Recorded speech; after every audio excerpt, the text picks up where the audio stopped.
Welcome back to the Paindora Podcast. I am Dr. Melissa Cady, joined by Dr. Kevin Cuccaro, or Dr. Cady and Dr. Kevin, just to make it a little bit easier. And as always, we like to cover topics that range from anywhere from pain, wellness, or stress, or any type of challenges in life. And ultimately, we want to bring hope, which is one of the last things released by the Pandora's box story, I guess you can call it.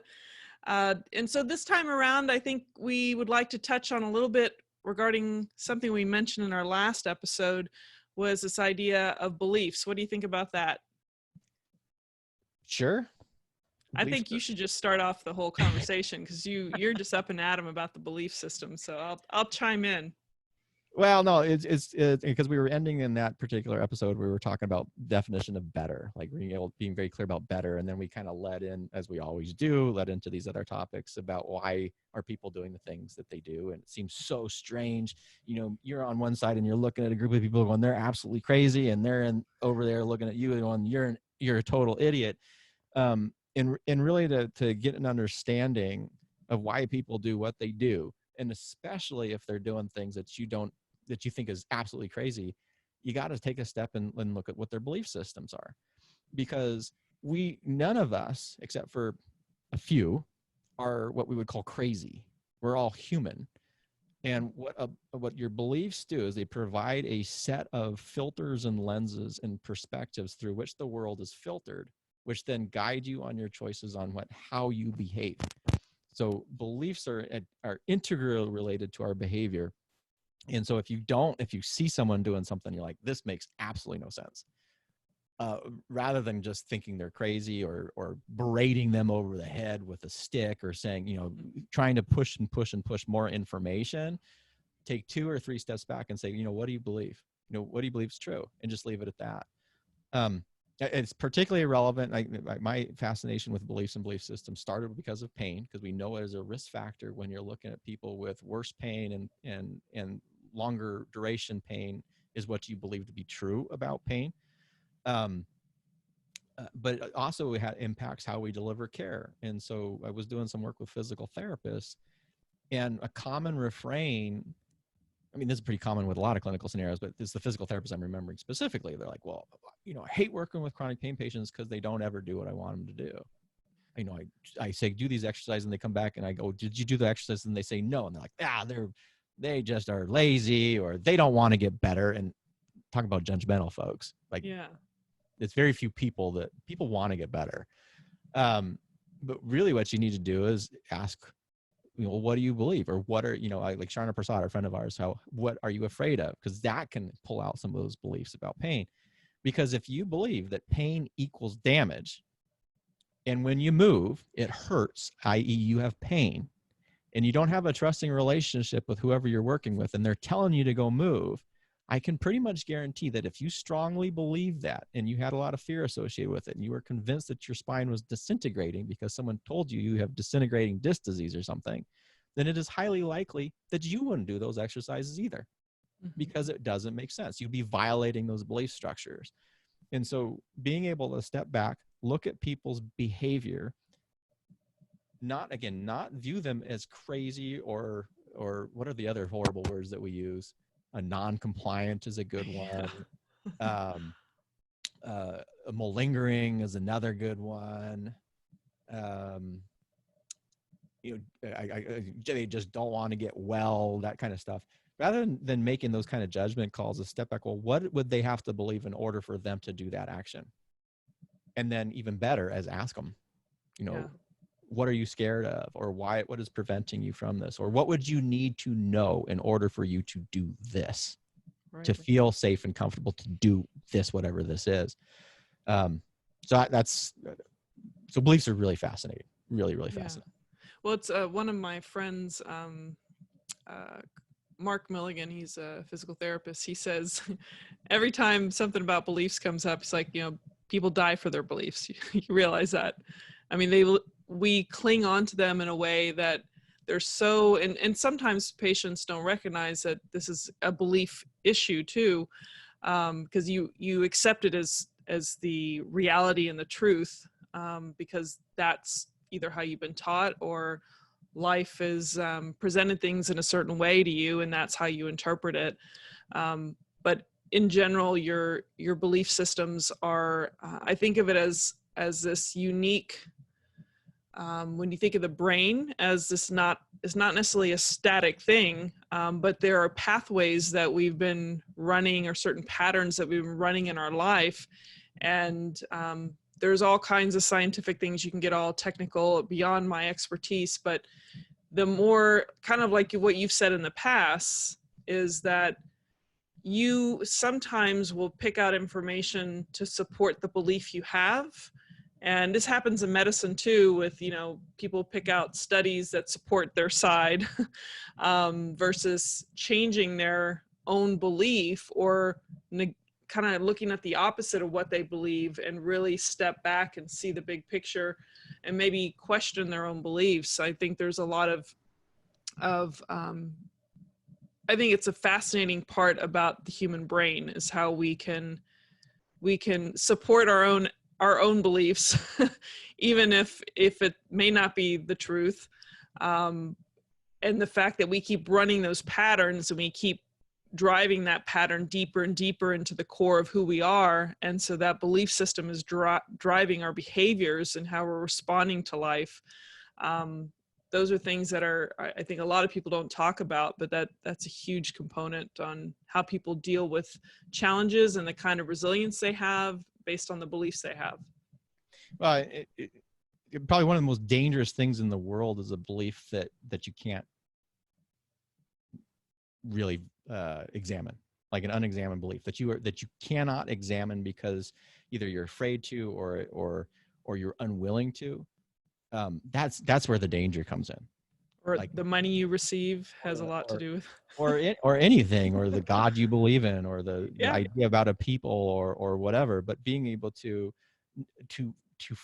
critically examine a belief system, that is dangerous. An unexamined belief is is like a time bomb, a ticking time bomb. Because what you kind of let into it, there are many different definitions, and we can go into values, attitudes, beliefs, and all that stuff. But one of the simplest one when it comes to beliefs is what beliefs are statements of fact that you assume to be true. You're assuming the truth behind them.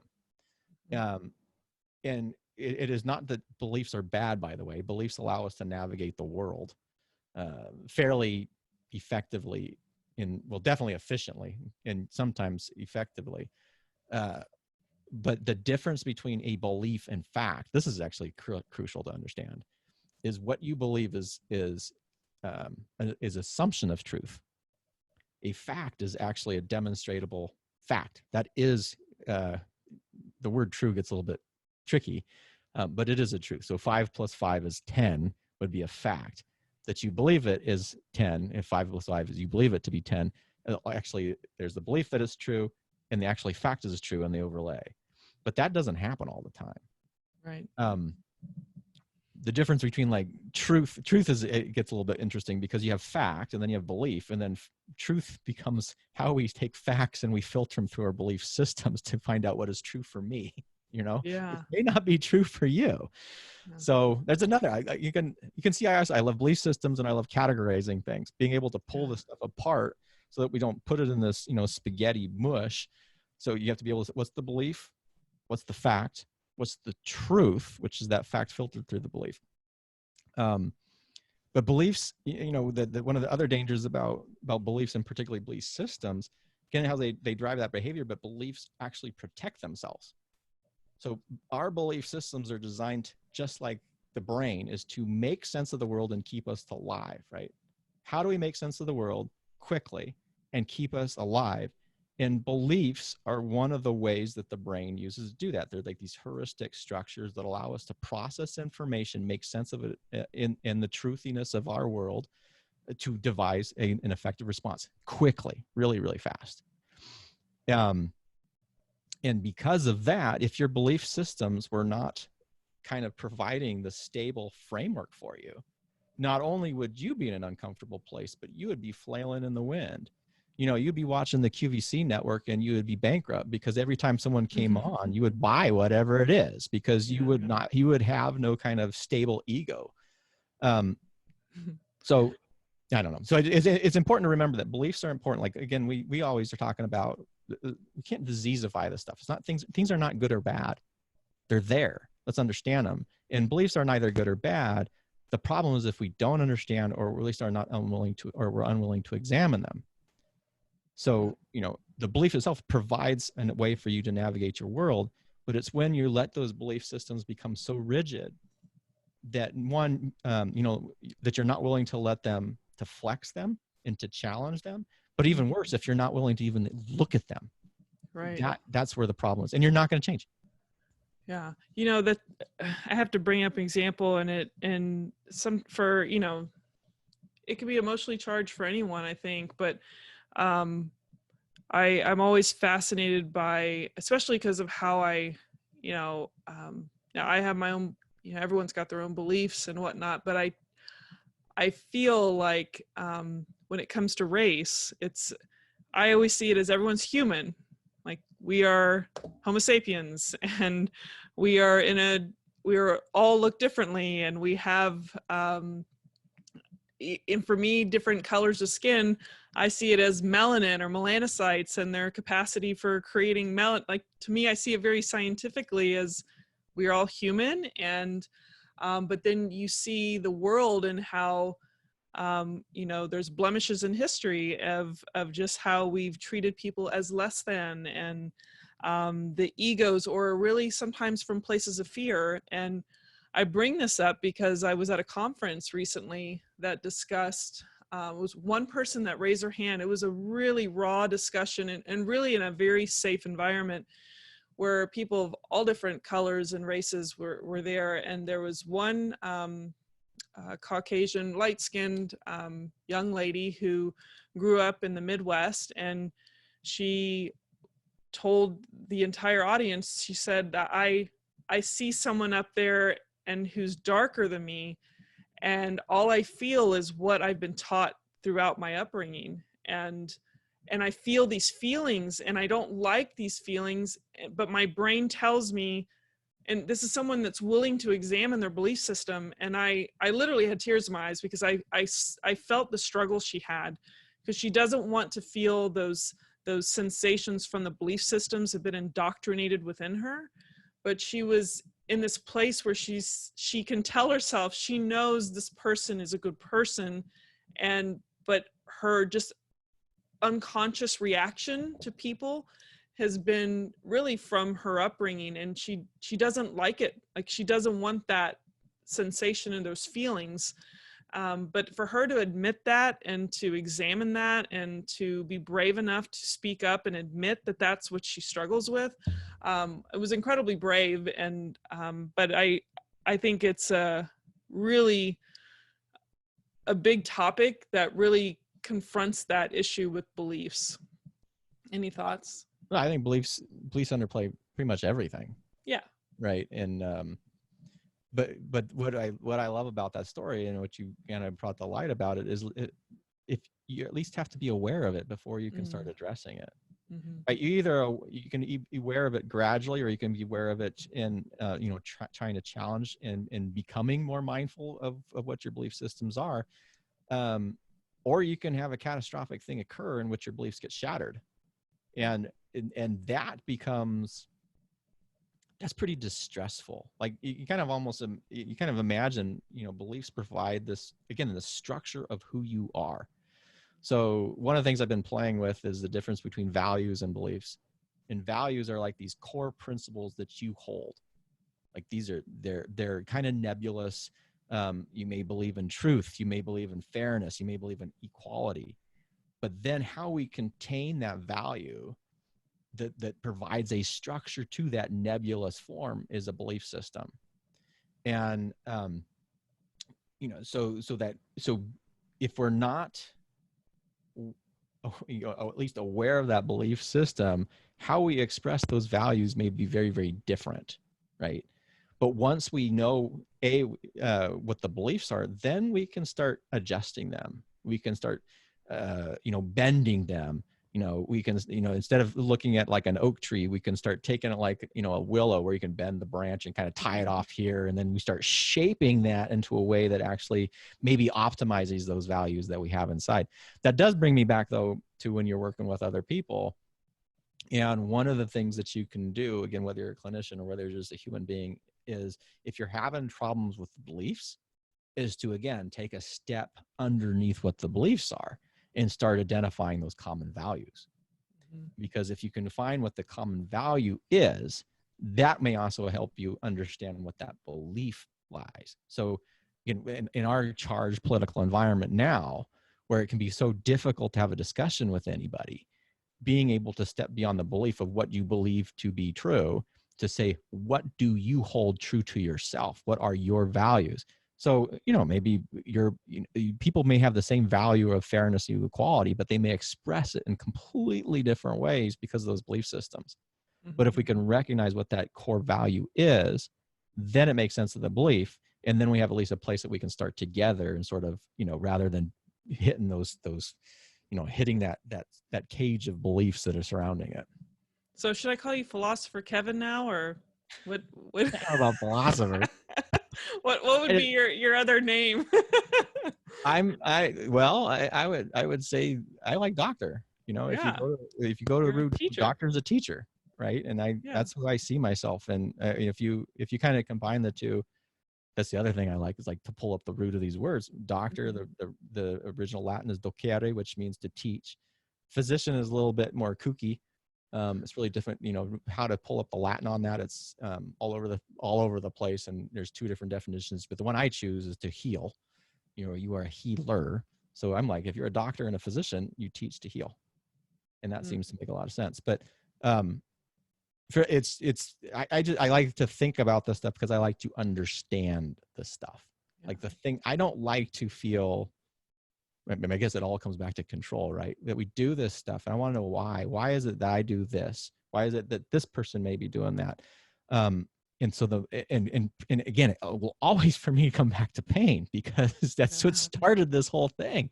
Yeah. Is you start recognizing, how important your beliefs are.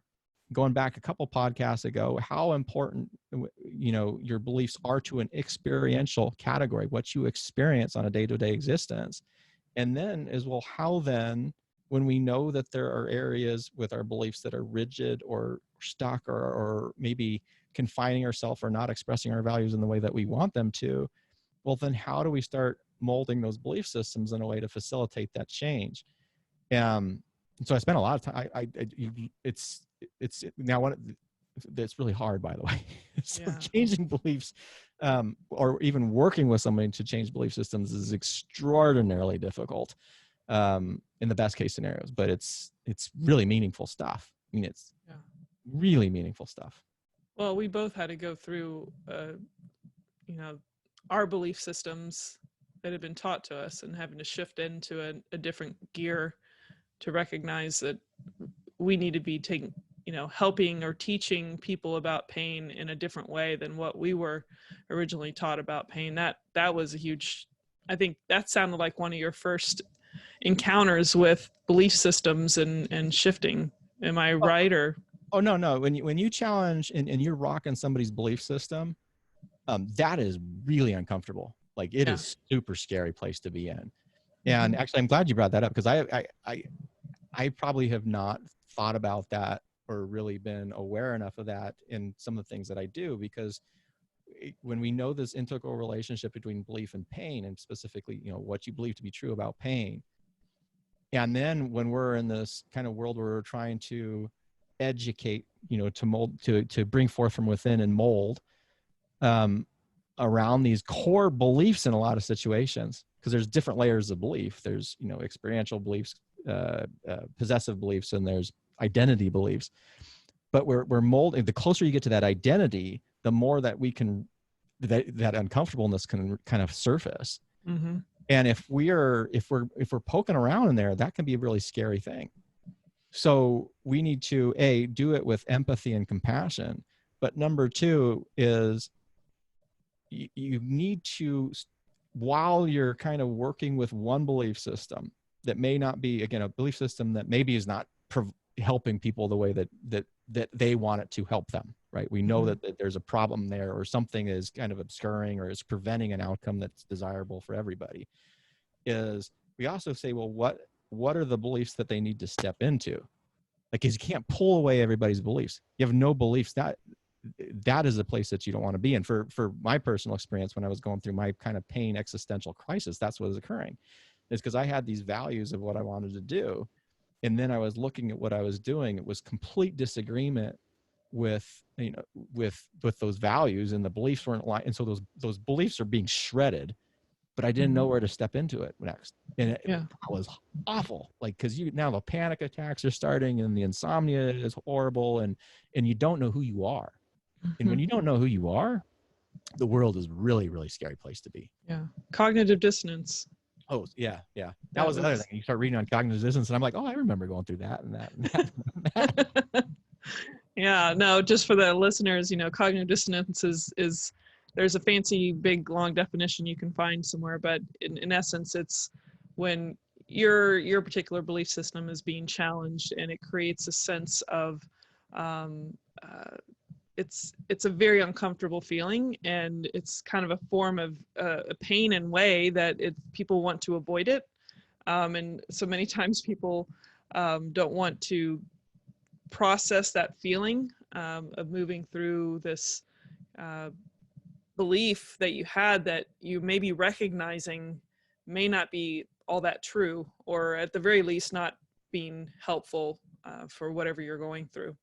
But even almost a simpler way you can take that is cognitive dissonance is the reaction between belief and behavior. It's when what you're doing doesn't line up with your belief system. So when you have that dissonance between the behavior and the belief, that's where that conflict occurs. So dissonance reduction is when you're either going to, there's two major things that are either going to change. Either the behavior is going to change to line up with that belief, hopefully with the values that are supporting that belief, or your belief is going to change to match what the behavior is.